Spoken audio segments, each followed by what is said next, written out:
அந்த காலத்தில் அண்ணாமலை ரெட்டியார்னு ஒருத்தர் இருந்தார். அவர் வெங்கனூர் அப்படிங்கிற கிராமத்தில் இருந்தார். அங்கேருந்து விருத்தாசலம் கோவிலுக்கு தவறாமல் போயிட்டு வந்துக்கிட்டு இருந்தார். இடையில் வெள்ளாறு, அதில் ஒரு சமயம் வெள்ளம் வந்துட்டுது. இவரால் போக முடியல. அதோட விளைவு வெங்கனூர்லேயே ஒரு கோவில் கட்டணும் அப்படின்னு முடிவு பண்ணார், சிவாலயம். அந்த சமயத்தில் வடநாட்டில் பஞ்சம். அதனால் அங்கே இருந்த பல சிற்பிகள் தென்னாட்டை நோக்கி வர ஆரம்பித்தாங்க. அவங்க வெங்கனூர் வழியாக வர்றது தெரிஞ்சதும் இவர் போய் பார்த்தார். இங்கே ஒரு கோவில் கட்டணும், அதுக்கு நீங்கள் உதவணும்னார். பஞ்ச காலத்தில் இப்படி ஒரு வாய்ப்பு கிடைச்சதில் அவங்களுக்கும் ரொம்ப மகிழ்ச்சி. உற்சாகத்தோடு ஒத்துக்கிட்டாங்க. ஆலய திருப்பணி ஆரம்பமாச்சு. அவங்களுக்கு வேண்டிய எல்லா வசதிகளையும் இவர் செஞ்சு கொடுத்தார். அவங்களுக்கு எந்த குறையும் இல்லாமல் பார்த்துக்கிட்டார். அது மட்டும் இல்லை, ஒவ்வொரு நாளும் அங்கே வருவார். உங்களுக்கு என்ன வேணும், எது வேணும்னு கேட்பார். ஏதாவது குறை இருந்தால் சொல்லுவாங்க, உடனே தீர்த்து வைப்பார். இவரும் கேட்பார், எந்த குறையாக இருந்தாலும் என்கிட்ட சொல்லுங்க அப்படின்னு சொல்லுவார்.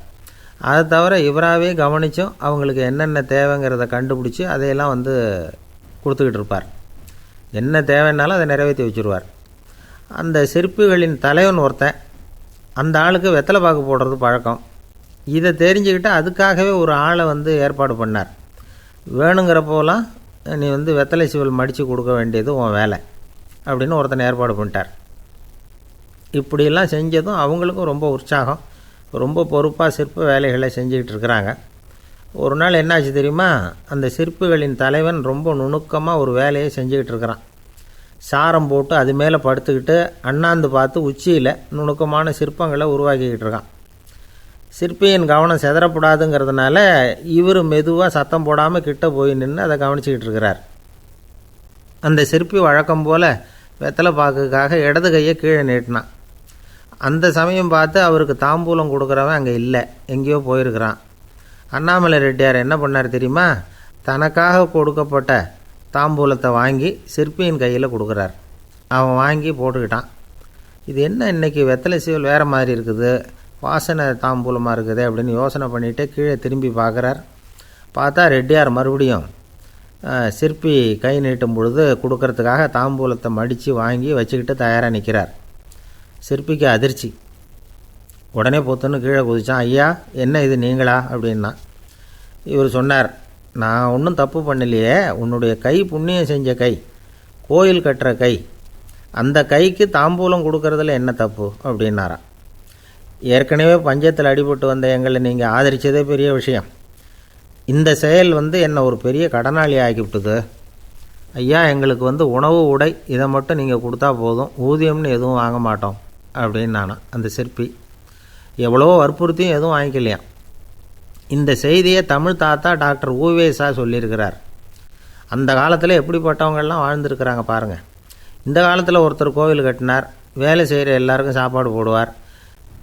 சிற்ப வேலை செஞ்சுட்டு சாப்பிட வர்ற ஒவ்வொருத்தர் கையையும் அன்பாக பிடிச்சி முத்தம் கொடுத்து உள்ளே அனுப்புவார். அந்த கைகளுக்கு நீங்கள் கொடுக்குற மரியாதையாது அப்படின்னு கேட்டாங்க. அது இல்லைங்க, ஏற்கனவே முதல் பந்தியில் சாப்பிட வந்தவன் மறுபடியும் வர்றானான்னு கண்டுபிடிக்கிறதுக்காக கையை பிடிச்சி மோந்து பார்க்குறேன் அப்படின்னாராம் அவர். ஒரு ஆள் ராமகிருஷ்ணரை தேடி வந்தான். அவன் கையில் 1000 பொற்காசுகள் வச்சுருந்தான். அதை அவர்கிட்ட கொடுத்து இதை ஏற்றுக்கணும் அப்படின்னு ரொம்ப பணிவாக கேட்டுக்கிட்டான்.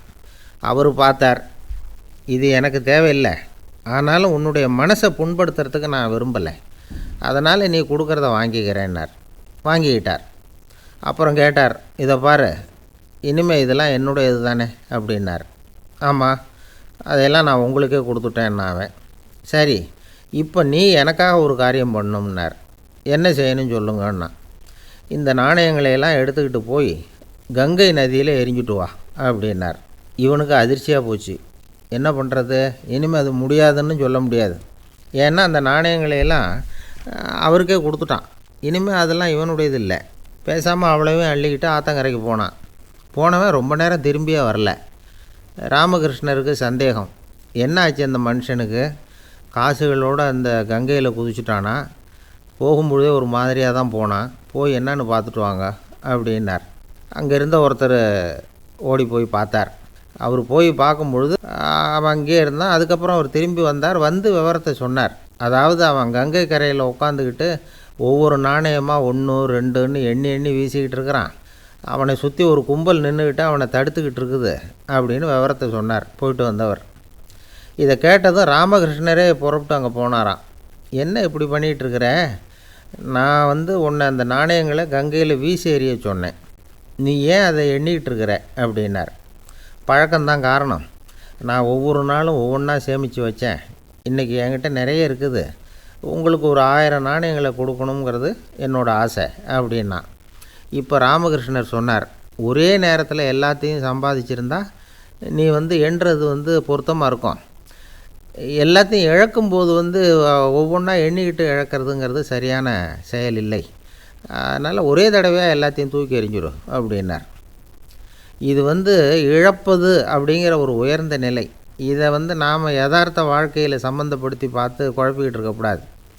இழக்கிறேன்னு சொல்லிக்கிட்டு இருக்கிற காசையெல்லாம் ஆற்றுலையும் குளத்துலையும் கொண்டு போய் எரிஞ்சிட்டு வாங்க அப்படின்னு உபதேசம் பண்ணுறதாக யாரும் நினச்சிடக்கூடாது.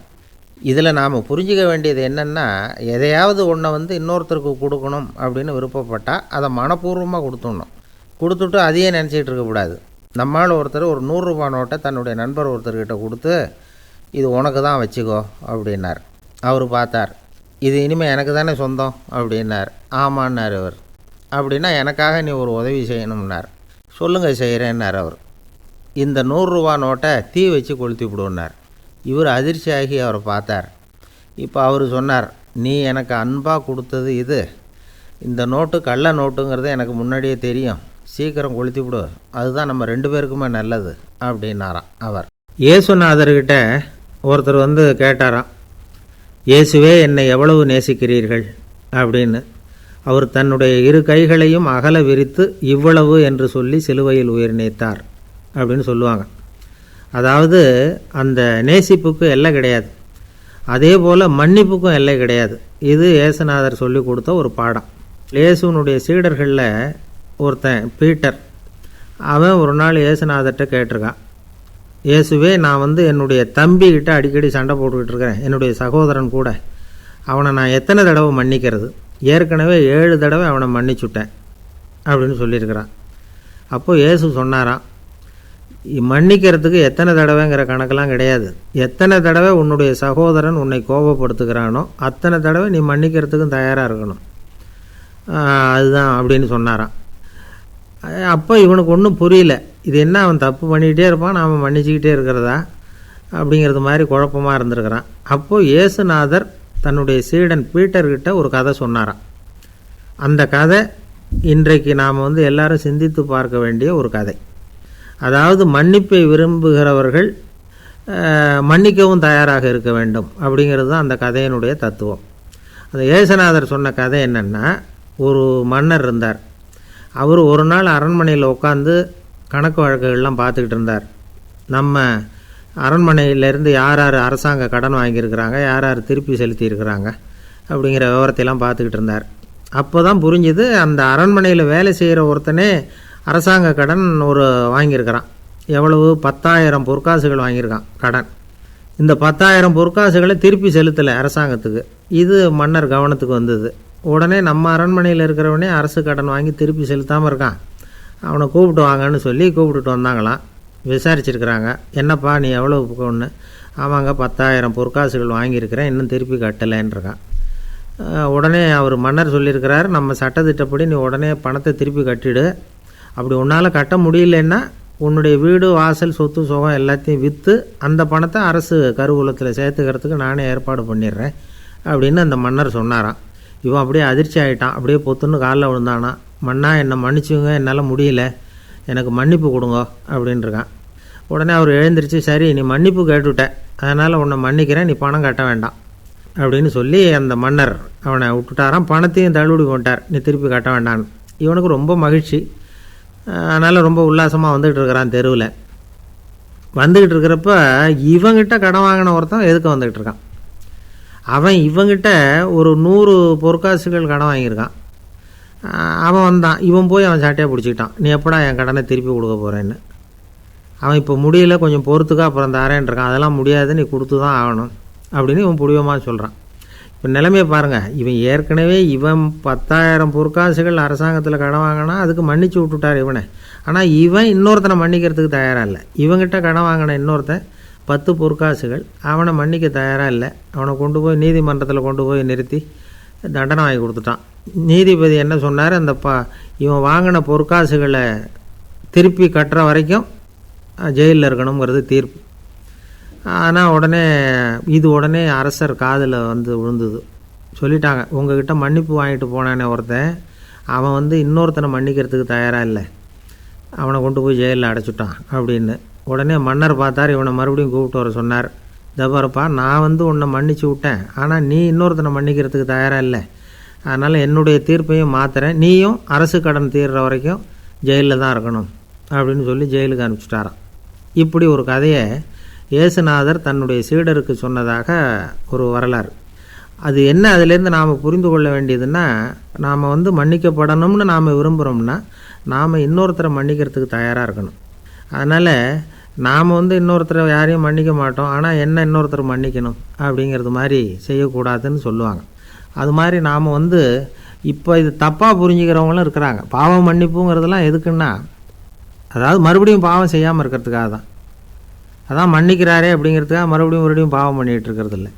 அதான் ஒருத்தர் கேட்டாராம், பாவத்திலேருந்து மன்னிப்பு கிடைக்கணும்னா நீ என்ன செய்யணும் அப்படின்னு கேட்டிருக்கார்.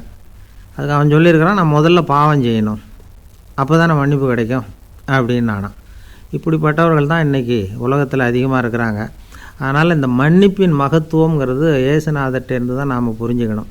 அந்த இயேசு சொன்ன அந்த மன்னிக்கிற மனோபாவம் இருந்தால் இன்றைக்கி உலகம் பூராவும் அமைதி பூங்காவாக இருக்கும். அதில் ஒன்றும் ஆச்சரியமே இல்லை, அதில் ஒன்றும் சந்தேகமும் இல்லை. அதனால் மன்னிக்கிற மனோபாவத்தை நாம் எல்லாரும் நமக்குள்ளே வளர்த்து கொள்ள வேண்டும் அப்படிங்கிறது தான் நாம் இன்றைக்கு எல்லோரும் சிந்தித்து பார்க்க வேண்டிய ஒரு செய்தி. ஒருத்தர் ரொம்ப அவசரமாக வந்தார். சார், மனுஷன் நிம்மதியாக இருக்கிறதுக்கு என்ன வழின்னு கேட்டார். சீக்கிரமாக ஒரு கல்யாணத்தை பண்ணிங்க, எல்லாம் சரியாக போடும் அப்படின்னோம். அவர் ஒரு மாதிரியாக பார்த்தார். ஏற்கனவே எனக்கு கல்யாணம் ஆகிட்டுது சார், அதனால தானே நிம்மதியாக இருக்கிறதுக்கு வழி கேட்குறேன் அப்படின்னார். சரி, இவர் ஒரு மாதிரியான கேஸ் அப்படின்னு நினச்சிக்கிட்டு நம்மக்கிட்ட இருந்த ஒரு சின்ன புத்தகத்தை அவர்கிட்ட தூக்கி கொடுத்தோம். இதை படித்து பாருங்கன்னு. கல்யாணத்துக்கு பிறகும் சந்தோஷமாக இருக்கிறதுக்கு என்ன வழி அப்படிங்கிற கேள்விக்கு அந்த புத்தகத்தில் விளக்கம் இருந்தது. கணவன் மனைவிக்குள்ளே சிக்கல் வராமல் இருக்கிறதுக்கு அதில் சில வழிகளை சொல்லி கொடுத்துருக்குறாங்க. அதெல்லாம் என்னென்ன அப்படிங்கிறத இப்போ பார்க்கலாமா? குடும்பம்னு இருந்தால் கோபம் வரதான் செய்யும், அது வந்துட்டு போகட்டும், பரவாயில்ல. ஆனால் அந்த கோபம் ஒரே நேரத்தில் 2 பேருக்கும் வந்துடாமல் பார்த்துக்கணும். ஒரு சமயத்தில் யாராவது ஒருத்தர் தான் கோபப்படணும், அடுத்தவங்க அமைதியாக இருக்கணும். அதுக்கப்புறம் இவர் அமைதியான உடனே அவங்க ஆரம்பிச்சிக்கலாம். கோபமாக ஏதாவது சொன்னால் உடனே கோபமாக பதில் சொல்லக்கூடாது. கொஞ்சம் பொறுத்து கோபம் தீர்ந்த உடனே அந்த பதிலை சொல்லலாம். அப்போ பதில் கோபமாக இருந்தால் கூட அது அவ்வளோ பெருசாக தெரியாது. அற்ப விஷயத்துக்கெல்லாம் காய்ச்சி மூச்சுன்னு கத்திக்கிட்டு இருக்கக்கூடாது. உங்கள் 2 பேருக்குள்ளே ஒரு தர்க்கம் ஆரம்பமாயிட்டுதுன்னு வச்சுக்கோங்க, கடுமையாக 2 பேரும் விவாதம் பண்ணுறீங்க. உங்களில் ஒருத்தர் இதில் ஜெயிக்கணும்னா அது நீங்களாக இருக்க வேணாம், அடுத்தவங்க ஜெயிக்கிறதுக்கு நீங்கள் துணையாக இருங்களேன். அப்படின்னா நீங்கள் கொஞ்சம் விட்டு கொடுக்கணும், அவ்வளவுதான். ஏதாவது குத்தம் சொல்லணுமா, செஞ்ச தப்பை சுட்டி காட்டணுமா, விமர்சனம் பண்ணணுமா, பண்ணுங்க, வேணான்னு சொல்லலை. ஆனால் சொன்னதை அப்படி சொல்கிறத கொஞ்சம் அன்பாக இதமாக சொல்லுங்கள். எப்போவோ நடந்த தவறுகளையெல்லாம் இப்போ போய் மறுபடியும் ஞாபகப்படுத்திகிட்டு இருக்க வேண்டாம். நான் அப்போவே சொன்னேன் இந்த புடவை வேணாம்னு, நீங்கள் தான் கேட்கல, இப்போ பாருங்கள் கிழிஞ்சு போச்சு இப்படின்னு கத்துனாங்க ஒரு அம்மா. எப்போ சொன்னீங்கன்னு கேட்டால் ஒரு 10 வருஷத்துக்கு முன்னாடி தீபாவளி சமயத்தில் அப்படிங்கிறாங்க. அது என்ன இன்னும் அப்படியே புதுசாகவே இருக்கும்? உங்களுக்கு அவர் தான் பெருசு, அவருக்கு நீங்கள் தான் பெருசு, அதை விட இந்த உலகத்தில் வேறு எதுவும் முக்கியம் இல்லைன்னு நினைக்கணும். நீ தான் என்னுடைய உலகம்னு எத்தனை தடவை சொல்லியிருப்பீங்க? அதெல்லாம் வெறும் வசனமாக போயிடக்கூடாது. ஏதாவது ஒரு பிரச்சனையை பற்றி கடுமையாக விவாதம் பண்ணிக்கிட்டு இருக்கீங்க, அதை அப்படியே பாதியில் விட்டுட்டு படுக்கைக்கு போயிடக்கூடாது. சொச்சத்தை நாளைக்கு பேசிக்கலாம்னு.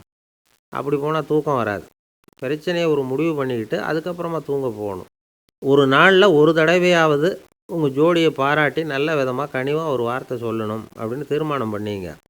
ஏதாவது தப்பு பண்ணிவிட்டீங்கன்னா பரவாயில்ல, அதை ஒத்துக்கிறதுக்கும் மன்னிப்பு கேட்குறதுக்கும் தயாராக இருக்கணும். அது ஒன்றும் கேவலம் கிடையாது. வீட்டுக்குள்ளே தானே கேட்க போகிறீங்க, வெளியில் யாருக்கு தெரிய போகுதோ? எப்படியோ உங்களுக்குள்ளே ஒரு சமரசம் ஆனால் சரி தான். ஒரு தகராறுன்னு எடுத்துக்கிட்டால் குறைஞ்சபட்சம் அதுக்கு 2 பேர் தேவை. தனியாகவே உட்காந்துக்கிட்டு நான் இப்போ தகராறு பண்ணிகிட்டு இருக்கிறேன் அப்படின்னு யாரும் சொல்ல முடியாது. 2 பேர் தகராறு பண்ணுறாங்கன்னா பொதுவாக அந்த 2 பேரில் யார் அதிகமாக பேசுகிறாங்களோ அவங்க பேரில் தான் தப்பு இருக்கும். அதை மனசில் வச்சுக்கணும். இதெல்லாம் தான் அந்த புத்தகத்தில் போட்டிருக்கிற வழிமுறைகள். இவ்வளவும் சரியாக வரலைன்னா அப்புறமா சொல்லுங்கள், வேறு புத்தகம் ஏதாவது இருக்கான்னு தேடுவோம். ஒரு கணவன் தன்னுடைய மனைவியை அழைச்சிக்கிட்டு ஒரு மனோதத்துவ டாக்டர்கிட்ட வந்தாராம். டாக்டர், எங்களுக்கு கல்யாணம் ஆகி 30 வருஷ காலமாக நாங்கள் ஒரு விஷயத்தில் கூட ஒத்து போனதில்லை அப்படின்னு ஆரம்பித்தார். உடனே அந்த அம்மா குறுக்கிட்டு, அது 30 வருஷம் இல்லை, 32 வருஷம் அப்படின்னாங்களாம். ஒரே ஒரு ஊரில் ஒரு ராஜா இருந்தார். அவர் பேரில் மக்களுக்கு ரொம்ப மரியாதை. அவ்வளவு நல்லா ஆட்சி புரிஞ்சுக்கிட்டு வந்தார். அவருக்கு வயசாகிட்டுது. அதனால் ஒரு நாள் அமைச்சரை கூப்பிட்டார். இதை பாருங்கள், எனக்கு வயசாகிட்டுது, அதனால் இந்த அரச பொறுப்பையெல்லாம் நீங்கள் ஏற்றுக்குங்க அப்படின்னார். அதுக்கப்புறம் ராணியை கூப்பிட்டார். வா, நாம் இனிமேல் இங்கே இருக்க வேணாம், காட்டுக்கு போய் தவம் பண்ணலாம் அப்படின்னு கூப்பிட்டார். இந்த செய்தி மக்களுக்கு அறிவிக்கப்பட்டது. மக்கள் உடனே கூட்டம் கூட்டமாக அரண்மனைக்கு வர ஆரம்பிச்சிட்டாங்க. மன்னரை போய் பார்க்குறாங்க. அரசே, தாங்கள் எங்களுக்கு தந்தை மாதிரி. நீங்கள் காட்டுக்கு போயிட்டால் நாங்கள்லாம் இங்கே எப்படி இருக்க முடியும்? எங்களுக்கெல்லாம் எந்த துன்பமும் இல்லாமல் பார்த்துக்கிட்டு வர்றீங்க. இது மாதிரியான ஒரு அரசாட்சி இல்லைன்னா மக்கள் வாழ்ந்து என்ன பயன் அப்படின்னாங்க. இருந்தாலும் என்ன பண்ணுறது, வயசாயிட்ட காரணத்தினால இந்த முடிவுக்கு வர வேண்டியிருக்குது அப்படின்னாராம் ராஜா. அப்படின்னா நீங்கள் காட்டுக்கு போக வேணாம், நாங்கள் போகிறோம். நாங்கள் அங்கே போய் தவம் பண்ணுறோம், வழிபாடு பண்ணுறோம். கடவுள் வருவார், அவர்கிட்ட வரம் வாங்கிட்டு வந்துடுறோம் அப்படின்னாங்களாம். அப்படி சொல்லிவிட்டு உடனே எல்லோரும் காட்டுக்கு போனாங்க. நாட்டு மக்கள் எல்லாரும் ஒட்டு மொத்தமாக காட்டில் உட்காந்துக்கிட்டு தவம் பண்ணுறதை பார்த்தார் கடவுள். உடனே புறப்பட்டு வந்தார். எல்லோரும் இப்படி உட்காந்துருக்குறீங்களே, என்ன வேணும் உங்களுக்கு அப்படின்னு கேட்டார். உடனே மக்கள் எல்லாரும் ஒரு குரலில் சொன்னாங்க, சுவாமி, எங்கள் மன்னன் ரொம்ப நாளைக்கு நல்லபடியாக இருக்கணும். அவர் மகிழ்ச்சியாகவும் உடல் நலத்தோடும் இருந்தால் தான் நாங்கள் அமைதியாக வாழ முடியும் அப்படின்னாங்க. சரி, அதுக்கு என்ன செய்யணும் அப்படின்னார் ஆண்டவன். எங்கள் மன்னருக்கு இன்னும் ஒரு 100 வருஷம் ஆயுளை கொடுங்க அப்படின்னாங்க. அவ்வளவு தானே, சரி அப்படியே ஆகட்டும் அப்படின்னு சொல்லிவிட்டு ஆண்டவன் போயிட்டார். மக்கள் மகிழ்ச்சியோடு திரும்பி வந்தாங்க. மன்னா, கடவுள் வரம் கொடுத்துட்டார், நீங்கள் 100 வருஷம் வாழ போகிறீங்க அப்படின்னாங்க. இதை கேட்டதும் ராணி ராஜாவை வணங்கி, நான் தவம் செய்ய போகிறேன் அப்படின்னு புறப்பட்டாங்க. உடனே மக்கள் என்ன நினச்சாங்க தெரியுமா? ஐயோ, நாம் ராஜாவுக்கு மட்டும்தானே நீண்ட ஆயுள் வேணும்னு வரம் வாங்கினோம், ராணிக்கு வாங்கலையே, அதுதான் கோபத்தில் புறப்பட்டாங்க போல இருக்குது அப்படின்னு நினச்சி வருத்தப்பட்டாங்க. ஆனால் ராணி நினச்சது அது இல்லை. ராணி போய் தவம் பண்ணாங்க, கடவுள் காட்சி கொடுத்தார். இவங்க கேட்குறாங்க, சுவாமி, ராஜாவுக்கு மட்டும் 100 வருஷம் ஆயுள்னு வரம் கொடுத்துட்டீங்க, அப்படின்னா குடிமக்களும் 100 வருஷம் இருக்கணும். இப்படிப்பட்ட குடிமக்கள் இல்லைன்னா அப்படிப்பட்ட அரசன் இருந்து என்ன பிரயோஜனம் அப்படின்னாங்களாம். ஆண்டவன் பார்த்தார். சரி, அவங்களும் 100 வருஷம் வாழ்வாங்க, அது மட்டும் இல்லை, நீயும் 100 ஆண்டு காலம் வாழ வரமளிக்கிறேன் அப்படின்னு சொல்லிவிட்டு மறைஞ்சிட்டார். இதில் ஆண்டவன் வர்றதும் மறையிறதும் முக்கியமில்லை. இதில் கவனிக்க வேண்டியது ஆள்கிறவனின் விசால மனம், குடிமக்களின் விசால மனம், ஆள்கிறவன் மனைவியினுடைய விசால மனம். இப்படி ஒரு நாடு இருந்துட்டுதுன்னா எப்படி இருக்கும் வாழ்க்கை நினச்சி பாருங்கள். அதனால தான் பெரியவங்கள்லாம் சொல்கிறாங்க, இதய வாசல் திறந்தே இருக்கணும், இதயத்தின் கதவுகளை மூடாதீங்க அப்படின்னு சொல்லுவாங்க. என்கிட்ட ஒருத்தர் சொன்னார், என்னுடைய இதய வாசல் எப்பவும் திறந்தே தான் இருக்குதுன்னார். எதனால் அப்படி சொல்கிறீங்க அப்படின்னு கேட்டோம். டாக்டரே சொல்லிவிட்டார், என்னுடைய இதயத்தில் ஒரு ஓட்டை இருக்குது அப்படின்னு, வால்வு சரியில்லையா அப்படிங்கிறார். ஒருத்தர் ரொம்பவும் மகிழ்ச்சியாக வந்துக்கிட்டு இருந்தார். என்ன விஷயம்னு விசாரித்தேன். நான் தோற்று போயிட்டேன், அதுதான் மனசுக்கு மகிழ்ச்சியாக இருக்குது அப்படின்னார். எனக்கு இது ரொம்ப ஆச்சரியமாக போச்சு. இந்த உலகத்தில் தோற்று போகிறவங்க யாரும் மகிழ்ச்சியாக இருக்கிறதில்ல. அப்படி இருக்கிறப்ப இவர் இப்படி சொல்கிறாரே, எங்கே தோற்று போனீங்கன்னு கேட்டேன். அதுக்கப்புறம் தான் அவர் விவரமாக சொன்னார். என்னோடய 5 வயசு குழந்தையோடு நான் விளையாடிக்கிட்டு இருந்தேன். அந்த விளையாட்டில் என் குழந்தை ஜெயிச்சுட்டுது, நான் தோற்று போயிட்டேன் அப்படின்னார் ரொம்ப உற்சாகமாக. நான் யோசித்து பார்த்தேன். அதாவது நாம் சின்ன குழந்தையாக இருக்கிறப்போ எந்த விளையாட்டில் கலந்துக்கிட்டாலும் அதில் நாம் தான் ஜெயிக்கணும்னு ஒரு வெறி நமக்குள்ளே இருக்கும். நம்மளை எதிர்த்து விளையாடுறவர் நல்லவரா கெட்டவரா, பெரியவரா சின்னவரா அப்படிங்கிறதெல்லாம் முக்கியம் கிடையாது. அவர் தோற்று போகணும், நாம் ஜெயிக்கணும், அதுதான் முக்கியம். எதிரியை சந்தோஷப்படுத்த விளையாடுகிற கலை அப்போ நமக்கு தெரியறதில்ல. வாழ்க்கையில் ஒரு பக்குவம் வந்ததுக்கு அப்புறம் வெற்றி பெறணுங்கிற மன அழுத்தம் போயிடுது. போட்டியில் ஜெயிக்கணுங்கிறத விட குழந்தையை சந்தோஷப்படுத்தணுங்கிறது முக்கியமாக போச்சு. ஜெயிக்கணுங்கிற வெறி ஓடி போட்டுது. ஒரு குழந்தையாக இருந்தப்போ நம்ம வளர்ச்சிக்கு உதவிய வெறி பெரியவனானதுக்கு பிறகு நமக்கு எதிரியாக மாறுது. அதை சரியான சமயத்தில் நாம் புரிஞ்சுக்கிட்டோம்னா போதும், நாம் பொழைச்சிக்கலாம். ஒவ்வொரு மனுஷனுமே வாழ்க்கையோட அடுத்த கட்ட வளர்ச்சியில் அடி எடுத்து வைக்கிற நேரத்தில் தன்கிட்ட இருந்து ஏதோ ஒரு குணத்தை அல்லது தன் குணம் இருந்த ஏதோ ஒரு உறவை நாம் இழக்கத்தான் வேண்டியிருக்குது. ஒரு கட்டம் வரைக்கும் உதவியாக இருந்த குணம் அடுத்த கட்டத்துக்கு தடையாக கூட மாறிடலாம். இந்த பரிமாண மாற்றத்துக்கு உள்ளாகிற ஒவ்வொருத்தரும் பிரத்யட்சமாக இதை உணர்கிறாங்க. ஆனால் பல பேர் எப்படின்னா பழசை திறந்துவிட்டு புதிய கொள்கைகளை உருவாக்கிக்கிறதுக்கு இஷ்டம் இல்லாமல் இருந்துவிடுறாங்க, அல்லது அப்படி செய்ய முடியாமல் தவிக்கிறாங்க. இதையெல்லாம் மீறி அந்த பழசை திறந்துவிட்டா அதை இழந்ததால் உண்டாகிற மன அழுத்தம் சில காலத்துக்கு வருத்திக்கிட்டு தான் இருக்கும், வேறு வழி இல்லை. ஆரோக்கியமான ஒரு முன்னேற்றத்துக்காக அந்த மன அழுத்தத்தை தாங்கிக்கத்தான் வேணும் அப்படிங்கிறாரு அந்த உலக புகழ்பெற்ற மேதை ஒருத்தர், இந்த ஸ்காட் பெக் அப்படிங்கிறவர்.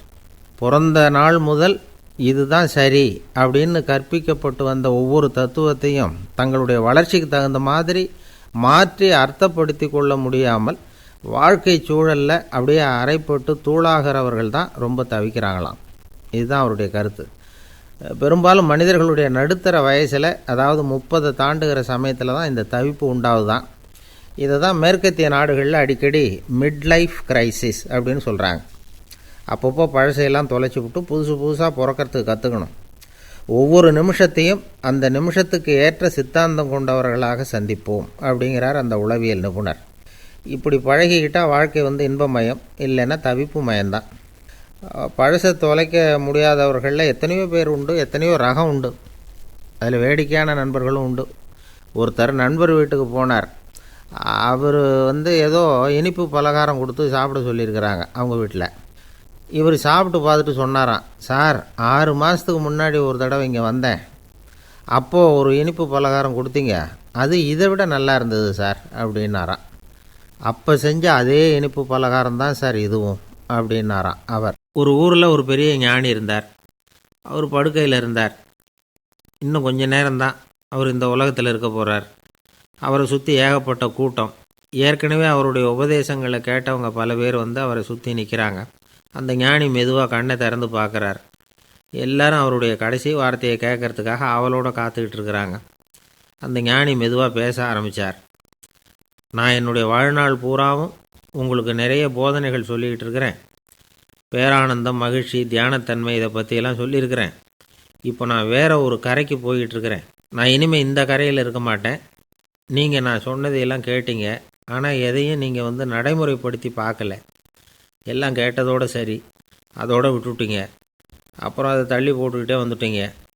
மேலும் அதை தள்ளி போடுறதுல எந்த பிரயோஜனமும் கிடையாது.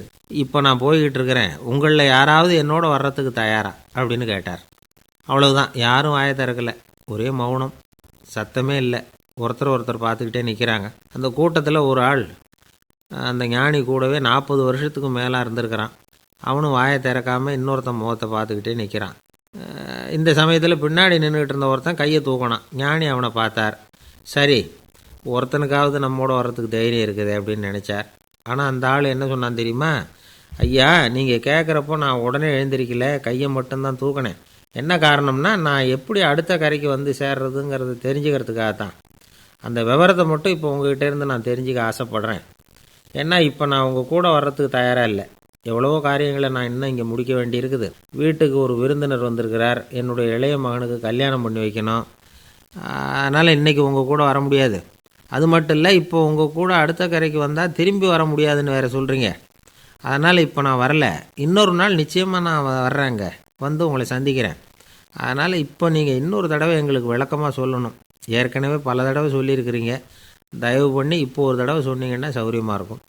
அந்த அடுத்த கரையை அடையிறது எப்படி? இப்போ ஒரு தடவை அதை விளக்கமாக சொல்லிட்டிங்கன்னா நல்லா ஞாபகப்படுத்திக்குவேன். அது சரியான சமயம் வர்றப்போ இது எனக்கு உதவியாக இருக்கும் அப்படின்னு நானா. ஆனால் உண்மை என்ன தெரியுமா? அந்த சரியான சமயம் வரவே இல்லை அப்படிங்கிறது தான் உண்மை. இப்படி அந்த கதை முடியும். இந்த கதை அந்த ஒரு ஆளுக்கு மட்டும் இல்லை, கிட்டத்தட்ட எல்லாருக்குமே அது பொருந்தும் அப்படிங்கிறாங்க விவரம் தெரிஞ்சவங்க. எல்லாருமே அந்த சரியான தருணத்துக்காகத்தான் காத்துக்கிட்டு இருக்கிறாங்களாம். அதுக்காக ஜோசியம் பார்க்குறாங்க, கைரேகை பார்க்குறாங்க, நாளைக்கு என்ன நடக்குங்கிற ஆவலில் எல்லோரும் காத்துக்கிட்டு இருக்கிறாங்க. ஆனால் அந்த ஒரு நாள் ஒருபோதும் வரப்போகிறதில்ல. நீங்கள் தள்ளி போடுறதுக்காக பல அர்த்தமில்லாத காரணங்களை தேடுறீங்க அப்படிங்கிறார் ஒரு ஞானி. காத்திருக்கிறதுலேயே நம்ம காலம் ஓடி போயிடுது. ஏன்னா இன்றைக்கி நாம் சிந்திக்கிறது நாளைக்கு நாம் சிந்திக்கிறது இல்லை. ஒவ்வொரு நாளும் ஒவ்வொரு மாதிரி போயிடுது. நாளைக்கு மறுநாளை பற்றியே சிந்திக்கிறோம். இப்படியே அது பாட்டுக்கு போயிடும். கரையை தொட்டு பார்க்குறது எப்போ, இதுதான் கேள்வி. நமக்கு வேண்டியப்பட்ட ஒருத்தர் ஒரு ரயில்வே பிளாட்ஃபாரத்தில் நின்றுட்டு இருக்கிறார். அங்கே இருக்கிறவங்ககிட்ட கேட்குறாராம், விசாரிக்கிறார். ஏங்க கிழக்க போகிற ரயில் போயிட்டுதுங்களான்னாராம். போயிட்டுதுன்னு இருக்கிறாங்க. கொஞ்ச நேரம் கழித்து ஏங்க மேற்க போகிற ரயில் போயிட்டுதுங்களான்னு கேட்டிருக்காரு. போயிட்டுதுங்களான்ருக்காங்க. அப்புறம் கொஞ்சம் நேரம் கழித்து மறுபடியும் ஏங்க 10:30 மணி வண்டி போயிட்டுதான்னு கேட்டிருக்காரு. தொடர்ந்து காலையிலேருந்து சாயந்தரம் வரைக்கும் இப்படி ஒரே இடத்துல நின்றுட்டு கேட்டுக்கிட்டே இருக்கிறார். இதை பார்த்துக்கிட்டு இருந்த ஒருத்தர் அவர்கிட்ட வந்து, ஏங்க நீங்கள் எங்கே போகணும் அப்படின்னு கேட்டாராம். இவர் மெதுவாக சொன்னாராம், இந்த ரயில்வே லைனை தாண்டி அந்த பக்கம் போகணும் அப்படின்னாராம். ஒரு தந்தை தன்னோட பிள்ளைய ரொம்ப தைரியசாலியாக வளர்க்கணும்னு ஆசைப்பட்டார். அதுக்காக அவனை கூப்பிட்டு உட்கார வச்சு இப்படி உபதேசம் பண்ணார். இதை பாருப்பா, நான் உன்னாட்டம் இருக்கிறப்போலாம் எதுக்கும் பயப்பட மாட்டேன், ரொம்ப துணிச்சலாக இருப்பேன். ஒரு நாள் ஒரு அப்பாவி எலியை ஒரு பூனை துரத்திட்டு ஓடிச்சு. நான் உடனே என்ன செஞ்சேன் தெரியுமா? அந்த பூனையை பிடிச்சேன், அது வாலில் ஒரு பட்டாசு சரத்தை கட்டினேன், கொளுத்தி விட்டேன். படபடன்னு வெடிக்க ஆரம்பிச்சுட்டுது. அது துள்ளிக்கிட்டு அங்கேயும் இங்கேயும் ஓடி இருக்கு பாரு ஓட்டம், ரொம்ப தமாஷு அப்படின்னார் அப்பா. இப்படி சொல்லிவிட்டு பையனை பார்த்து, இதை கேட்குறதுக்கு உனக்கும் துணிச்சல் வருதா?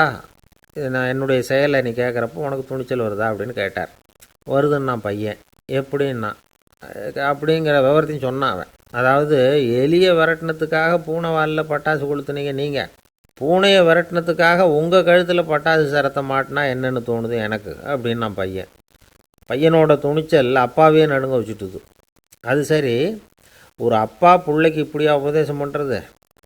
எல்லாருக்கிட்டையும் அன்பாக பழகிறது எப்படி அப்படின்னு சொல்லி கொடுக்கணும். பிஞ்சு உள்ளங்களில் நஞ்சை தூவலாமா? ஒரு நாள் விநாயகர் ஒரு பூனையோடு விளையாடிக்கிட்டு இருந்தாராம். அப்படி ஆசையாக விளையாடிக்கிட்டு இருந்தப்போ அவரோட கை நகம் தவறுதெல்லாம் பூனையோட முகத்தில் பட்டுட்டு தான். அது ஒரு சின்ன கீறலை உண்டாகி விட்டுது. அப்பா அவர் அதை ஒரு பெருசாக நினைக்கல. கொஞ்ச நேரத்துக்கு அப்புறம் விநாயகர் வீட்டுக்கு வந்தார். அவங்க அம்மா பார்வதி தேவியை பார்த்தார். பார்வதி தேவி கன்னத்தில் விரலால் கீறினது மாதிரி ஒரு அடையாளம் இருந்தது.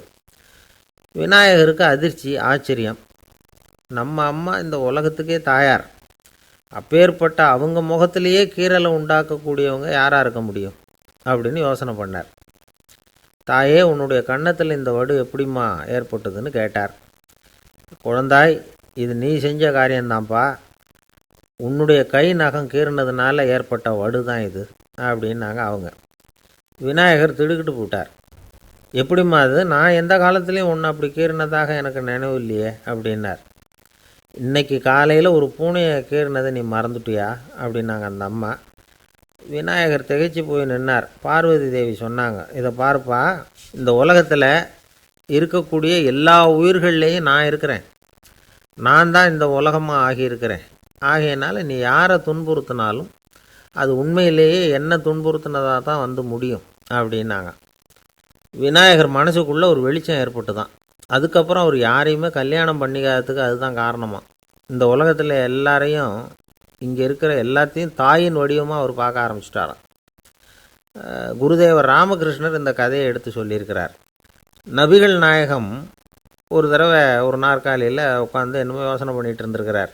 அப்போ அவரோட உடையில் ஒரு கீழ்ப்பகுதி தரையில் படிஞ்சு கிடந்திருக்குது. அங்கே விளையாடிக்கிட்டு இருந்த ஒரு பூனை அது மேலே வந்து படுத்து தூங்கி போச்சு. தொழுகை செய்ய வேண்டிய நேரம் வந்துட்டுது. நபிகள் நாயகம் எழுந்திருக்க பார்த்தார். அப்போ தான் பூனை தன்னோட உடை மேலே படுத்து தூங்கிட்டு இருக்கிறது கண்ணில் படுது. பூனையோட தூக்கத்தை கலைக்க விரும்பல அவர். தன்னுடைய சகோதரியை கூப்பிட்டார். ஒரு கத்திரிக்கோல் எடுத்துகிட்டு வர சொன்னார். பூனை படுத்திருந்த உடைப்பகுதி மட்டும் இருக்குல்ல, அதை மட்டும் அதோட கத்திரிச்சு விட்டுட்டு அதுக்கப்புறம் அவர் எழுந்திரிச்சு தொழுகைக்கு போனாராம். அதாவது பிற உயிர்கள்கிட்ட எப்படி அன்பு காட்டணுங்கிறத பெரியவங்க எவ்வளவோ விதத்தில் நமக்கு எடுத்து காட்டியிருக்கிறாங்க. இருந்தாலும் எத்தனை பேர் மனசில் அதெல்லாம் உரைச்சிருக்குது? நாமளும் நம்ம ட்ரெஸ்ஸு மேலே ஒரு பூனை படுத்திருந்தா ஒரு கத்திரிக்கோலை தான் தேடுவோம், எடுத்துக்கிட்டு வர சொல்லுவோம். துணியை வெட்டுறதுக்கு பதிலாக இல்லை அதோட வாழை வெட்டினா என்ன அப்படின்னு தோணும். ஒரு ஆள் ரொம்ப பிரியமாக ஒரு பூனையை ஆற்றுல குளிப்பாட்டிக்கிட்டு இருந்தானா. எப்படி? அந்த பூனையை ஆற்று தண்ணியில் அமுக்கி அமுக்கி குளிப்பாட்டிக்கிட்டு இருக்கிறான். அந்த வழியாக போன பெரிய ஒருத்தர் இதை பார்த்தார். இதை பார்ப்பா, பூனையை அது மாதிரி ஆற்று தண்ணியில் அமுக்கி குளிப்பாட்டாத, மூச்சு திணறி செத்து போடும் அப்படின்னு அட்வைஸ் பண்ணார். நீ போய் அவன் வேலையை பார்த்துக்கிட்டு, எனக்கு எல்லாம் தெரியும்னா இவன் சரின்னு அவர் போயிட்டார். கொஞ்ச நேரம் கழித்து அவரே அந்த வழியாக திரும்பி வந்துக்கிட்டு இருந்தார். ஆற்றுல பூனையை குளிப்பாட்டிக்கிட்டு இருந்தவன் அழுதுகிட்டு உட்காந்துருக்கிறான். பக்கத்தில் அந்த பூனை செத்து கிடக்குது. இதை பார்த்தார் பெரியவர். நான் தான் அப்போவே சொன்னேனே அந்த பூனையை ஆற்றுல நினைக்காதேன்னு, அதை கேட்டிருந்தா இப்படி ஆயிருக்குமா அப்படின்னார். அந்த ஆள் கோபமாக இவரை முறைச்சி பார்த்தான். அட போய்யா, இந்த பூனை ஆற்றுல குளித்ததுனால ஒன்றும் செத்து போகல, குளித்ததுக்கப்புறம் அதோட உடம்பு ஈரமாக இருக்குதுன்னு அதை புழிஞ்சேன், அதனால தான் இப்படி ஆயிட்டுது அப்படின்னானான். ஒரு மனுஷனுக்கு 3 விதத்தில் கர்வம் உண்டாகிறதுக்கு வாய்ப்பு உண்டு. பணம், பதவி, புகழ். பணம் அதிகமாக வந்தால் கர்வம் வரலாம், பதவி பெருசாக வந்துட்டுதுன்னா கர்வம் வரலாம், புகழ் அதிகமாக போனாலும் கர்வம் வரலாம்.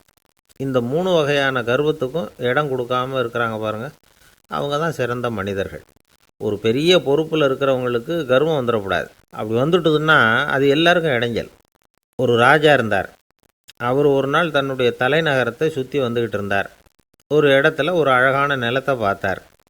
ஆஹா, இந்த இடத்துல நமக்குன்னு ஒரு மாளிகையை கட்டினா எவ்வளோ நல்லாயிருக்கும் அப்படின்னு நினச்சார். ராஜா நினச்சா அது முடியாத காரியமா?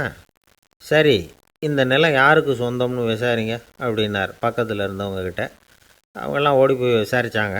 அந்த இடம் ஒரு வயசான கிழவிக்கு சொந்தம், வயசான அம்மாவுக்கு சொந்தமாக. அந்த அம்மா தான் அதில் ஒரு குடிசையை போட்டு குடியிருந்துகிட்டு இருக்கிறாங்க. சரி, அந்த நிலத்துக்கு ஒரு விலையை நிர்ணயம் பண்ணி அதை அந்த வயசான அம்மாக்கிட்ட கொடுத்துருங்கோ அப்படின்னு உத்தரவு போட்டார் ராஜா. ஆனால் அந்த அம்மா இது எங்கள் பூர்வீக இடம், இதை விற்க மாட்டேன் அப்படின்னு சொல்லிவிட்டுது. சரி, 2 பங்கு விலை கொடுக்குறோம்னு சொல்லி பாருங்க அப்படின்னாங்க. அப்படியே சொன்னாங்க அரண்மனை ஆட்கள். அதுக்கும் சம்மதிக்கலை அந்த அம்மா. இதை கேள்விப்பட்டதும் ராஜாவுக்கு கோபம் வந்துட்டுது. தன்னுடைய ஆளுங்களை கூப்பிட்டார். போய் அந்த குடிசையை பிரித்து எறிங்க, காசெல்லாம் ஒன்றும் கொடுக்காதீங்க அப்படின்னு கத்தினார். அவ்வளோதான். அடுத்த நிமிஷம் அரண்மனை ஆசாமிகள் போனாங்க, குடிசையை பிரித்து எரிஞ்சாங்க. அந்த வயசான அம்மா இருக்குது, அதுவும் அந்த இடத்த விட்டு துரத்தி விட்டாங்க. அந்த இடத்துல ஒரு அரச மாளிகையை கட்டி முடிச்சிட்டாங்க. அந்த வயசான அம்மா பாவம், ராஜாவே இப்படி பண்ணால் யார்கிட்ட போய் முறையிட முடியும்? ஒரு ஞானி இருந்தார், அவர்கிட்ட போய் சொன்னாங்க. அவர் இவங்க சொன்னதை கேட்டு மனசில் வச்சுக்கிட்டார். ஒரு நாள் அந்த ராஜாவே இந்த ஞானியை கூப்பிட்டார். புதுசாக ஒரு மாளிகை கட்டியிருக்கிறேன், வந்து பாருங்கன்னு. சரின்னு சொல்லி இந்த பெரியவர் ஒரு நாள் அந்த மாளிகைக்கு போனார். சும்மா போகல, ஒரு கழுதையையும் ஓட்டிகிட்டு போனார். கொஞ்சம் சாக்குகள், வெத்து சாக்கு, அதையும் எடுத்து கழுதை முதுகில் போட்டு கழுதையை ஓட்டிகிட்டு போகிறார். ராஜா பார்த்தார். அவருக்கு இது ஆச்சரியமாக இருந்தது. என்ன இது, மாளிகைக்கு வந்துட்டு போங்கன்னு கூப்பிட்டா கழுதை சாக்கு இதெல்லாம் கொண்டு வராரே, ஒன்றும் புரியலையேன்னு நினச்சார். எதுக்காக இதெல்லாம்னு கேட்டார். அரசருடைய தோட்டத்திலேருந்து கொஞ்சம் மண் எடுத்துகிட்டு போகிறதுக்கு ஆசைப்பட்றேன், அதுக்கு நீங்கள் அனுமதி கொடுக்கணும் அப்படின்னாரு இவர். இது என்ன வேடிக்கையான கோரிக்கையாக இருக்குது அப்படின்னு நினச்சார் ராஜா. இருந்தாலும் மண் தானே கேட்குறாரு, எடுத்துகிட்டு போகட்டுமே அப்படின்னு நினச்சார். சரின்னு அனுமதி கொடுத்தார். அந்த பெரியவர் தோட்டத்துக்கு போனார், மண்ணை வெட்டினார், சாக்கில் போட்டு நிரப்புனார். ராஜாவை கொஞ்சம் கிட்ட வாங்கன்னு கூப்பிட்டார். இந்த மண் மூட்டையை தூக்கி கழுதையோட முதுகில் வைக்கணும், கொஞ்சம் உதவி பண்ணுங்கன்னார். பண்ணுறேனே அப்படின்னு சொல்லி ராஜா கிட்ட போனார். மூட்டையை தூக்கி பார்க்குறாரு, முடியல, திணறி போயிட்டார். இப்போ அந்த ஞானி பேசினாராம். அரசே, இந்த ஒரு சாக்கு மண்ணையே உங்களால் தூக்க முடியல, அந்த கிழவிகிட்ட இருந்து அந்த அக்கிரமமாக அபகரித்த இந்த தோட்டம் பூராவையும் சுமக்கணும்னு ஆசைப்படுறீங்களே, அது உங்களால் முடியுமா அப்படின்னு கேட்டாராம். ராஜா யோசனை பண்ண ஆரம்பித்தார். தன்னுடைய செயலுக்காக வருத்தப்பட்டாராம். அந்த வயசான அம்மாவை உடனடியாக வரவழைச்சார். தாயே, தப்பு பண்ணிட்டேன், என்னை மன்னிச்சுக்குங்க, இன்னையிலேருந்து இந்த மாளிகையும் தோட்டமும் உங்களுக்கு தான் சொந்தம் அப்படின்னு சொல்லிவிட்டாராம். போகிறப்ப இந்த உலகத்திலேருந்து எண்ணத்தை எடுத்துகிட்டு போக போகிறோம், அதனால் ரொம்பவும் அலட்டிக்க வேண்டியதில்லை, கர்வப்பட வேண்டியதில்லை அப்படிங்கிறது ஒரு பெரிய உபதேசம். ஒரு பெரிய மனுஷன் சாக கிடந்தார், ரொம்பவும் அழுதார். ஏன் அழறீங்க அப்படின்னு கேட்டாங்க சுற்றி இருந்தவங்க. நான் சாகிறதுக்காக கவலைப்படலை, நான் நம்ம ஜனங்களுக்காக எவ்வளவோ காரியம்லாம் செஞ்சுக்கிட்டு வந்தேன், நான் செஞ்சுக்கிட்டு வந்த சேவையை இனிமேல் யார் செய்ய போகிறாங்க, அது யாரால் முடியும், அதை நினச்சி தான் அழறேன் அப்படின்னாராம். ஒருத்தர் முன்னாடி வந்தார். அதுக்காக நீங்கள் கவலைப்படாதீங்க, உங்கள் சேவையை தொடர்ந்து செய்கிறதுக்கு என்ன மாதிரி இளைஞர் பட்டாலும் தயாராக இருக்குது. இருந்தாலும் எங்கள் கவலை என்னென்னா அப்படின்னு இழுத்தார். என்ன சொல்லுங்கன்னு கேட்டார் அவர். நீங்கள் இது வரைக்கும் என்ன சேவை செஞ்சுக்கிட்டு வந்தீங்க, அதுதான் எங்களுக்கு இன்னமும் புரியாத புதிராக இருக்குது அப்படின்னாராம் அவர். ஒரு அரசனும் அமைச்சரும் ஒரு நாள் ரொம்ப சாவகாசமாக பேசிக்கிட்டு இருந்தாங்களாம். அரசன் அமைச்சரை பார்த்து ஒரு கேள்வி கேட்டிருக்கார். ஏங்க அமைச்சரே, ஆசை இல்லாத ஒரு மனுஷனால் இருக்க முடியுமா அப்படின்னு. ஏன் முடியாது, துறவி அப்படிங்கிறவங்கெல்லாம் அப்படிப்பட்டவங்க தானே அப்படின்னாராம் அமைச்சர். அவங்கெல்லாம் உண்மையிலேயே ஆசையை விட்டவங்க தானா அப்படின்னு கேட்டாராம் ராஜா. அப்படி தான் இருக்கணும் அப்படின்னாராம் அமைச்சர். அப்படின்னா ஆசையே இல்லாத ஒரு உண்மையான துறவியை நான் பார்க்கணுமேன்னார். அது என்ன பிரமாதம், அதுக்கு நான் ஏற்பாடு பண்ணுறேன் அப்படின்னு விட்டார் இவர். சொல்லிவிட்டு உடனே புறப்பட்டு போனார். அங்கே தேடினார். அப்புறம் தான் அவருக்கு புரிஞ்சுது உண்மை துறவியை கண்டுபிடிக்கிறது எவ்வளவு கஷ்டமான காரியம்னு. இருந்தாலும் ராஜா கிட்ட சொல்லியாச்சே உண்மை துறவியை காட்டுறேன்னு. இப்போ என்ன பண்ணுறது, ராஜா கிட்ட சொன்னபடி நடக்கலைன்னா அவருக்கு கோபம் வந்துடும். அமைச்சர் ஒரு யோசனை பண்ணார். அவருக்கு ஒரு வழி தெரிஞ்சுது. அதுதான் சரின்னு முடிவு பண்ணார். அதாவது அந்த ஊரில் அவருக்கு தெரிஞ்ச நாடக நடிகர் ஒருத்தர் இருக்கிறார், நல்லா நடிப்பார். அவரை போய் பார்த்தார். இதை பாருப்பா, எனக்காக நீ ஒரு காரியம் செய்யணும்னார். என்னன்னு கேட்டார் அவர். நீ ஒரு துறவி மாதிரி கொஞ்சம் நேரத்துக்கு நடிக்கணும். ராஜா உன்னை பார்த்துட்டு போகிற வரைக்கும் நடி, அது போதும். அதுக்காக உனக்கு 10,000 ரூபா தரேன் அப்படின்னார். அவர் எந்த காலத்தில் இவ்வளவு பணத்தை மொத்தமாக பார்த்துருக்கார். அதனால் உடனே சரின்னு ஒத்துக்கிட்டார். அமைச்சர் அரண்மனைக்கு திரும்பி வந்தார். என்ன அமைச்சரே, இன்னுமா ஒரு உண்மையான துறவி கிடைக்கலன்னார். உண்மையான துறவி ஒருத்தரை இப்போ தான் கொஞ்ச நேரத்துக்கு முன்னாடி பார்த்து பேசிவிட்டு வர்றேன். அவர் நம்ம ஊருக்கு வெளியில் குளத்தங்கரையில் உள்ள ஒரு ஆலமரத்துக்கு அடியில் உட்காந்துருக்கிறார் அப்படின்னார் இவர். அப்படின்னா உடனே புறப்படுங்க அப்படின்னார் ராஜா. பரிவாரங்களோடு புறப்பட்டார். அங்கே அந்த மரத்தடியில் அந்த ஆள் வேஷம் போட்டுக்கிட்டு துறவி மாதிரி உட்காந்துருக்கிறான். ராஜா நேராக போனார். அந்த துறவி காலில் பொத்துன்னு விழுந்து வணங்கினார். உடனே ராணியும் அவர் காலில் விழுந்தாங்க. அடுத்தபடியாக அமைச்சர் விழுந்தார். அவருக்கு தெரியும் இது நம்ம ஆள் தான்னு. இருந்தாலும் என்ன பண்ணுறது, நேரம். அப்புறம் பரிவாரங்கள்லாம் துறவி காலில் விழுந்து ஆசீர்வாதம் வாங்கிட்டாங்க. ராஜா அப்புறமா தங்கத்தட்டில் பொன்னையும் பொருளையும் வச்சு அந்த துறவிக்கிட்ட ரொம்ப பணிவாக நீட்டுறார். தாங்கள் தயவு பண்ணி இதை ஏற்றுக்கணும் அப்படின்னு வேண்டிக்கிட்டார். அந்த துறவி பற்றில்லாமல் அதை பார்த்தார். எல்லாத்தையும் திறந்துவிட்ட எனக்கு இதெல்லாம் எதுக்காக அப்படின்னு சொல்லி அதை மறுத்துட்டாராம். ஆஹா, உண்மையான துறவியை பார்த்துட்டோம் அப்படிங்கிற ஆனந்தம் அரசருக்கு. ரொம்ப நிம்மதியாக திருப்தியாக திரும்பி வந்தார் அரண்மனைக்கு. அதுக்கப்புறம் அமைச்சர் யாருக்கும் தெரியாமல் அந்த துறவிகிட்ட ஓடினார். சொன்ன பிரகாரம் பணத்தை நீட்டினார். இந்தாப்பா, நான் உங்ககிட்ட சொன்னபடி 10,000 ரூபா பணம் எடுத்துக்கோ அப்படின்னார். அந்த ஆள் ராஜா கிட்ட சொன்னது மாதிரியே எல்லாத்தையும் திறந்துவிட்ட எனக்கு இதெல்லாம் எதுக்காக வேணாம் அப்படின்னு விட்டாராம். நடித்த வரைக்கும் போதும்ப்பா, இனிமேல் இந்த நாடக வசனம்லாம் வேணாம், வேஷத்தை கலைச்சிரு, பணத்தை வாங்கிக்கோன்னார். இல்லைங்க, இது வேஷம் இல்லை, இது வசனமும் இல்லை, இது உண்மை. கொஞ்ச நேரம் துறவி மாதிரி நடித்ததுக்கே இந்த தேசத்து ராஜா, ராணி, அமைச்சர், பரிவாரங்கள் எல்லாம் என் காலில் விழுந்து வணங்குறாங்க. அப்படின்னா உண்மையான துறவியாக இருக்கிறது எவ்வளவு பெருமையான விஷயம். நான் உண்மையான துறவியாக ஆக போகிறேன், அப்படி முடிவும் பண்ணிட்டேன் அப்படின்னார் அந்த நடிகர். வேஷம் கூட எப்படிப்பட்ட விளைவுகளை உண்டு பண்ணுது பார்த்தீங்களா. நம்மால் ஒருத்தன் ரொம்ப வசதியாக தான் இருந்தான். ஒரு நாள் அவன் சொத்து பூரா திருட்டு போட்டுது. அதுக்கப்புறம் இவன் துறவி மாதிரி ஆயிட்டான். ஊர் ஊராக சுற்றினான். ஒரு குருநாதரை தேடி கண்டுபிடிச்சான்.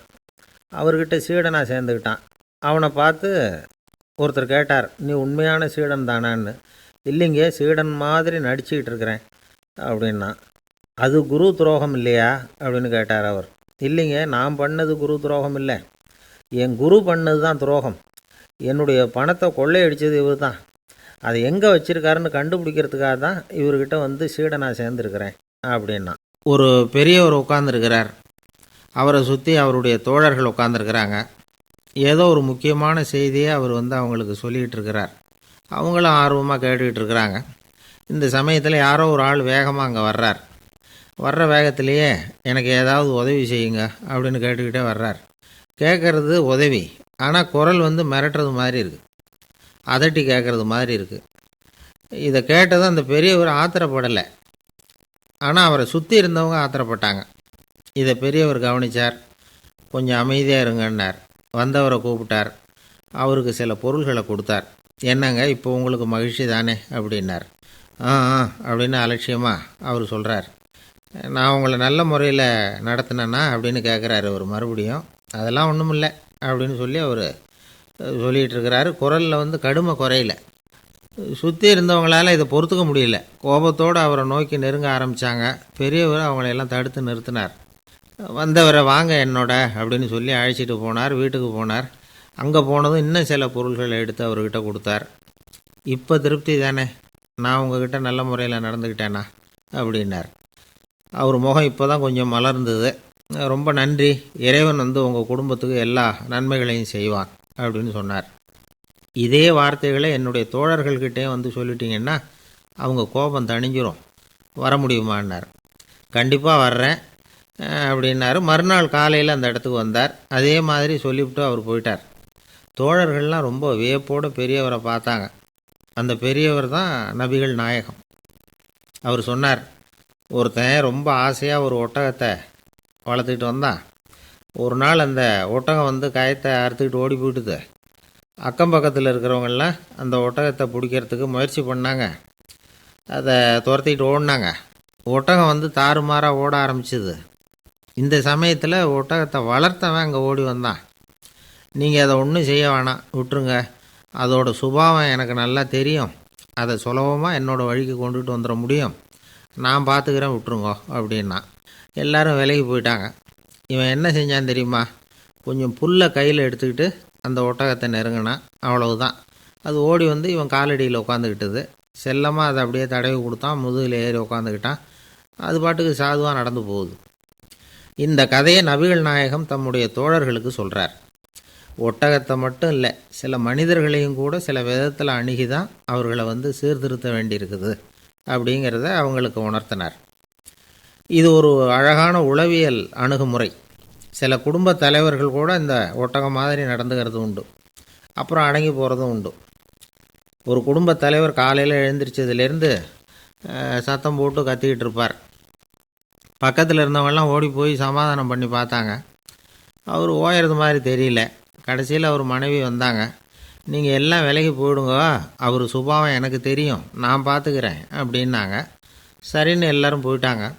சாயந்தரமாக வந்து பார்க்குறாங்க, அவர் சத்தம் இல்லாமல் ஒரு மூலையில் உட்காந்துருக்கிறார். ரொம்ப சாதுவாக. ஆச்சரியமாக இருந்தது.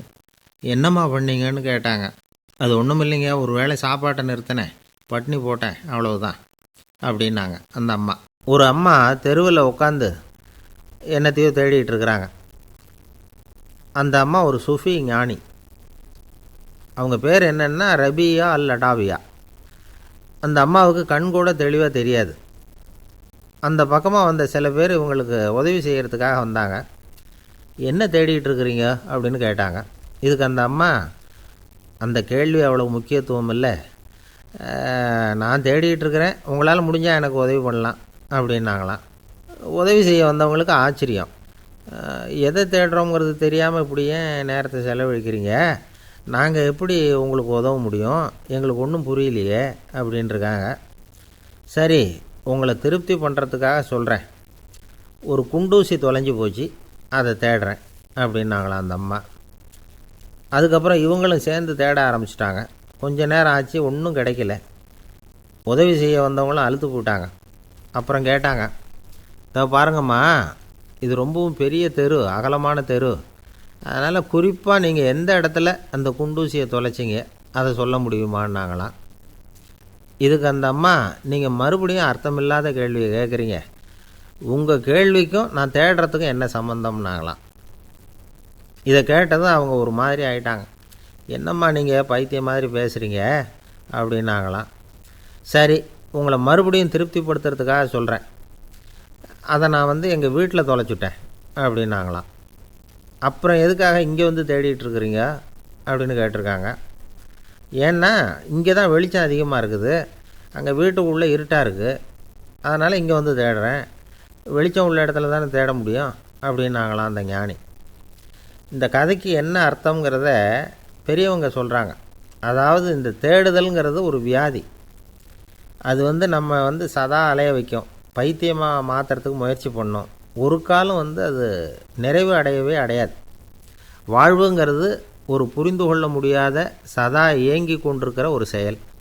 அதுக்கு ஆரம்பமும் இல்லை, முடிவும் கிடையாது. எதையோ தேடணும் அப்படிங்கிற உந்துதல் நமக்குள்ளே இருக்கும். ஆனால் குறிப்பாக எதை தேடிட்டு இருக்கிறோம் அப்படிங்கிறது புரியாது. அப்படி ஏதாவது ஒன்றை தேடி அடைஞ்சிட்றோம்னு வச்சுக்கோங்க, உடனே ஒரு அதிருப்தி வந்துடும்.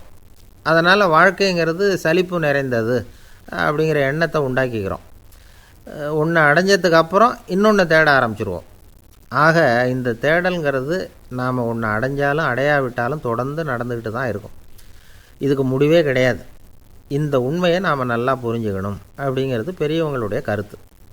ஏழையும் தேடுறான், பணக்காரனும் தேடுறான், நோயாளியும் தேடுறான், நோய் இல்லாதவனும் தேடுறான், அதிகாரம் உள்ளவனும் தேடுறான், அதிகாரம் இல்லாதவனும் தேடுறான், முட்டாளும் தேடுறான், அறிவாளியும் தேடுறான். ஆனால் யாரும் இதை தான் தேடி சாதிக்க போகிறோம், இதுதான் முடிவு அப்படின்னு திட்டவட்டமாக சொன்னதில்லை. ஒன்று அடைஞ்சதும் இன்னொன்று தேட ஆரம்பிச்சிடுறாங்க, அவ்வளோதான். அதாவது உங்களின் தேடுபவர் உங்கள் உள்ளே தான் இருக்கிறார், அவரை தேடி கண்டுபிடியுங்கள். இதுதான் ஞானிகள் நமக்கு சொல்லுகிற ஒரு ஆலோசனை. நம்மால் ஒருத்தன் ஜெயிலில் இருந்தான். இன்னொரு கைதி அவனை பார்த்து கேட்டான், ஏன்பா உன்னை பார்க்குறதுக்கு வெளியிலேருந்து யாருமே இங்கே வர்றது இல்லையே, உனக்கு சொந்தக்காரங்களே கிடையாதா அப்படின்னு கேட்டானா. ஏன் இல்லை, எனக்கு சொந்தக்காரங்க நிறைய பேர் உண்டு, அவங்க என்னை பார்க்க வராததுக்கு காரணம் வேறு அப்படின்ட்டுருக்கான் இவன். என்ன காரணம்னு கேட்டான் அவன். அதுக்கு இவன் சொன்னானா, அதுக்கு என்ன காரணம்னா அவங்க எல்லாரும் இங்கே உள்ளேயே இருக்கிறாங்க அப்படின்னானா. ஒருத்தர் மனசில் நிம்மதி இல்லாமல் உட்காந்துருந்தார். என்ன சார் விஷயம் அப்படின்னு விசாரித்தேன். அகலக்கால் வச்சுட்டேன், அதுதான் அவதிப்படுறேன்னார். விவரமாக சொல்லுங்கன்னு. வீடு கட்டணும்னு ஆரம்பித்தேன், வேலை பாதியிலேயே நிற்கிது, கையில் பணம் இல்லை அப்படின்னார். இது மாதிரி ஆசாமிகள் பல பேரை நீங்கள் பார்த்துருக்கலாம். இவங்கெல்லாம் சுலபமாக மன அழுத்தத்துக்கு ஆளாயிடுறாங்க. மன உளைச்சல், அதாவது ஸ்ட்ரெஸ் அப்படின்னு சொல்கிறோமே, அதுக்கு அடிப்படையான சில காரணங்கள் உண்டு. அதாவது மிகையாக திட்டமிடுதல் அப்படிங்கிறதும் ஒரு முக்கியமான காரணம். நடைமுறை சாத்தியம் என்னங்கிறத மனசில் வச்சுக்கிட்டு எந்த திட்டத்தையும் தீட்டணும், அப்போ தான் அது சரியாக வரும். ரெண்டாவது காரணம் என்ன தெரியுமா, ஒரே நேரத்தில் பல்வேறு செயல்களில் ஈடுபடுறது. தொலைபேசியில் பேசிக்கிட்டே கையில் இருக்கிற கடிதத்தை படிச்சுக்கிட்டே எதிரில் உட்காந்துக்கிட்டு இருக்கிறவருக்கும் அப்பப்போ பதில் சொல்லிக்கிட்டு மனசில் பல்வேறு சிந்தனைகளை அப்படியே ஓட விட்டுக்கிட்டு இருக்கிறது, இதுவும் மன அழுத்தத்தை உண்டாக்குது. மூணாவது காரணம், எதிலேயும் வெற்றி மட்டும் எதிர்பார்க்குற ஒருதலைப்பட்சமான ஆர்வம். நாம் தொட்டதெல்லாம் வெற்றியாகவே முடியணும் அப்படின்னு எதிர்பார்க்குறவங்க ஏதாவது ஒன்றில் தோல்வியை கண்டால் தோண்டு போயிடுறாங்க. எப்படியும் முடியலாம்ங்கிற எண்ணம் ஏற்கனவே நமக்குள்ளே இருந்துட்டுதுன்னா அந்த அவஸ்தை வராது. அதனால் அதுவும் நம்ம வளர்த்து கொள்ள வேண்டிய ஒரு குணம். மன உளைச்சல் ஏற்படுறதுக்கு இன்னொரு காரணம், எதையும் வேகமாக செஞ்சுடணும் அப்படிங்கிற துடிப்பு.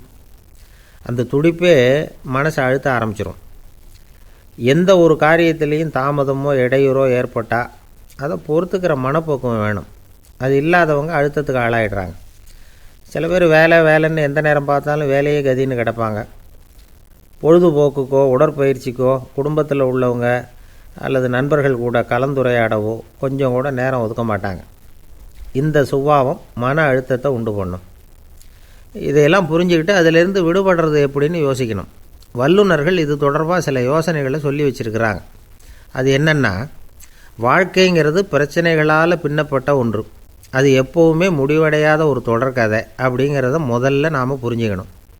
ஒரே நேரத்தில் ஒரு காரியத்தில் மட்டுமே நாம் கவனம் செலுத்தணும். அடுத்தவங்க காரியத்தில் தலையிடக்கூடாது. எதையும் பேச ஆரம்பிக்கிறதுக்கு முன்னாடி நம்மை நாமே கேட்டுக்க வேண்டிய கேள்வி 2. 1, நான் சொல்ல போகிறது ரொம்ப முக்கியமானதா? 2வது, நான் சொல்கிறத அவங்க கேட்குறதுக்கு ஆசைப்படுறாங்களா? நான் பேசுகிறதுக்கு அது சரியான நேரம்தானா? இதை யோசித்து பார்த்ததுக்கப்புறம் எதையும் பேச ஆரம்பிக்கணும். முடிஞ்ச அளவுக்கு வளைந்து போகிற சுபாவத்தை வளர்த்துக்கணும். நம்ம நேரம் விலை மதிப்பு இல்லாதது, அதை வீணாக்கக்கூடாது. சிரிக்க தெரியலனாலும் பரவாயில்ல, முகத்தில் கொஞ்சம் புன்முறுவலாவது காட்டணும். இதெல்லாம் ரொம்ப முக்கியம். அடுத்தவங்க ஏதாவது செஞ்சால் உடனே நன்றி சொல்ல மறக்கக்கூடாது. தினமும் கொஞ்சம் நேரத்தை தனிமையில் செலவு பண்ணணும்.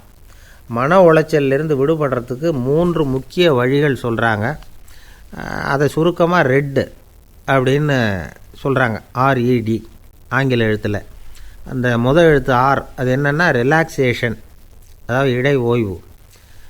ரெண்டாவது வந்து எக்ஸர்சைஸ், உடற்பயிற்சி. மூணாவது டயட், திட்டமிட்ட உணவு முறை. அதனால் தியானம், மூச்சு பயிற்சி இதெல்லாம் இந்த இடை ஓய்வுக்கு வழிகள். எந்த வேலையையும் தொடர்ந்து செய்யக்கூடாது. எல்லார்கிட்டையும் கலகலப்பாக பழகணும். மாதத்துக்கு ஒரு நாளாவது குடும்பத்தோடு வெளியில் போயிட்டு வரணும். சுலபமான உடற்பயிற்சிகளை செய்யலாம்.